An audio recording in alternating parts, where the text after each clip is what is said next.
మునిగిపోయిన Titanic ship ని అనుకోకుండా కనిపెట్టారని మీకు తెలుసా? నిజానికి యుఎస్ నేవీ చేపట్టిన ఒక రహస్య ఆపరేషన్ లో భాగంగా దీన్ని కనిపెట్టడం జరిగింది.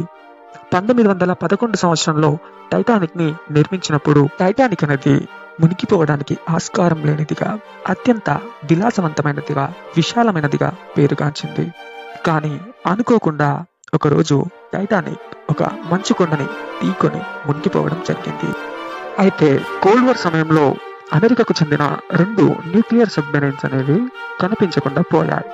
అప్పుడు వాటిపై ఏదైనా దాడి జరిగిందో తెలుసుకోవడానికి 1980 సంవత్సరంలో రాబర్ట్ విలియట్ అనే వ్యక్తిని వాటిని వెతకడానికి పంపించడం జరిగింది. అతడు 12 రోజుల తర్వాత ఆ 2 సబ్మెరైన్స్ ని కనుక్కున్నాడు.